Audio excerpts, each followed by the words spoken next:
So here I have a very fluffy girl. She's also a Goldendoodle. And I did not touch her face, but removed any tangles or mats. So she's gonna be all good for the bath. And she got a bath and I blow dried her. So she's all dry and ready to get the final facial trim.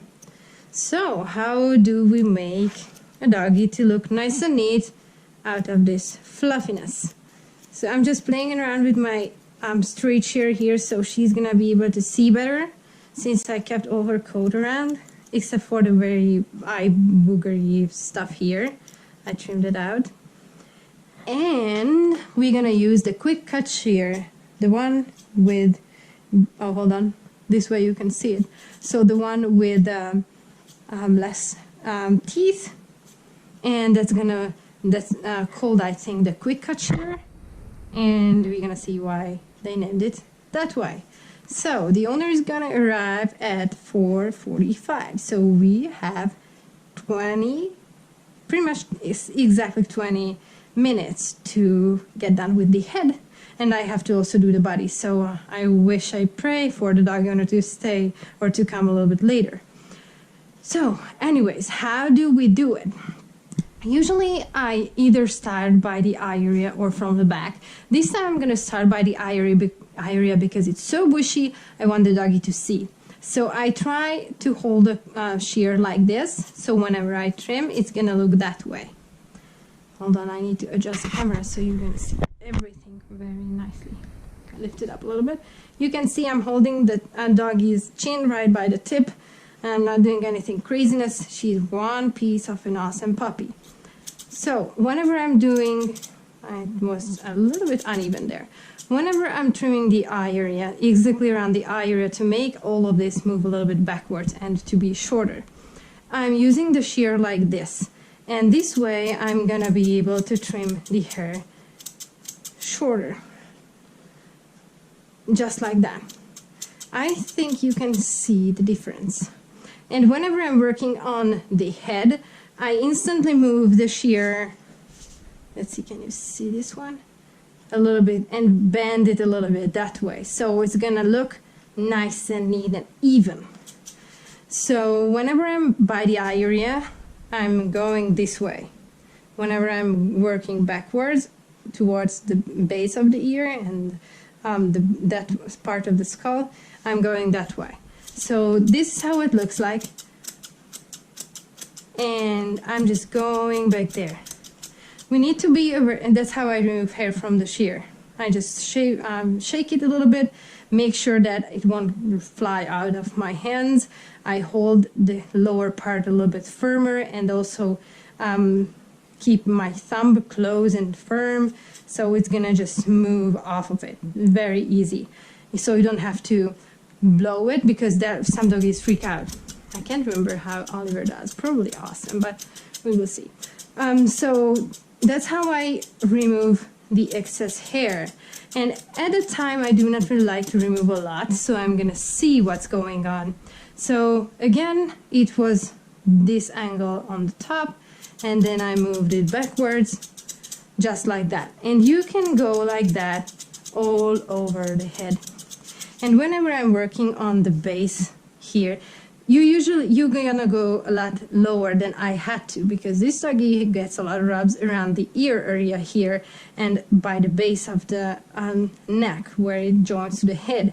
And she was really mad. It also behind the ears. That's why she's very short up to the base of the ear, even shorter on the ear itself at some point there. So you're gonna have a lot more space to blend it in the body length. And that's how I do it. I blend it in the body this way, that way. Always at the beginning, always make sure that you know where the doggy's surface is. So feel free to touch it like, ooh, is that the doggy or that's only hair? And that way you're gonna be able to stay safe. So on the eye and top of the head, I go like that. After that, I trim that hair area. I go and blend it in behind the ears. Always make sure where the ear is and just blend it in a little, as much as you think it's good for the first try. Not too short, so it's gonna be very hard to correct, but about that much, like half an inch off easily. He has really long hair, so you can totally do that. And you can see that there's a doggy coming out of this whole furry thing. So she had ear infection, so the hair around here again is very, very short. Oliver's hair is not going to be this short. He's going to have all the fluff around here, around here, and it's going to be short around there only. And we're going to blend it in the body here as well with the thinning shear. So always, but it's an advantage here because you can see where the ear is and it comes out a little bit from the body. I hope you can see that on the video. So whenever I'm blending this area in, I always hold the ear. These shears are very, very sharp. So I want to keep all the doggy surface, what I can cut away, very, very far away. So make sure that the edge of the ear is not here whenever you're trimming anything there. And also this area, you always hold a hand around to make sure that you're not cutting, because it's super, super similar. And it's very easy to trim in the skin. So that's how I blend it in. I always hold the ear away and I just blend it in. Trim it a little. You can be very confident with these shears. They leave a very natural look, and it's gonna be super, super, super easy to correct anything. You cannot really go too short with these unless you're working on one spot forever, ever. So unless you're doing that, you cannot really go wrong. And in case you keep the doggy's sensitive stuff away. Another part, what comes next, is the blending in the neck and the chin area. I usually start from the chin area and determine the length what I'm gonna leave on the doggy's chin.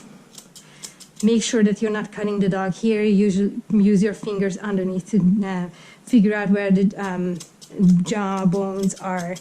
So it's gonna be easier and safer, and you're not gonna sweat that much. So this way, this is how I hold the shear. That's how I hold the shear whenever I'm working on the jaw area. And that way, you can fluff the hair up like closing the shear and moving the hair towards yourself.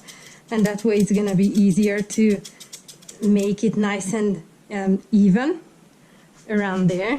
This is what I'm talking about. Let's see, hopefully you can see this. Actually, let me move this one so it's gonna be easier for me to see what's going on. So this is how I hold the shear, and this is how I trim it. This is how it looks from the side. And whenever I'm coming higher from the lower part of the jaw towards the side, the muzzle, I angle the shear like this, just like that. And that way, it's gonna be amazingly even and rounded. Around the whiskers, some doggies are a little bit sensitive, but in case you have sharp shears, then you're not gonna notice anything. Their sensitivity usually comes from having a really dull shear, which pulls on the whiskers and around the hair.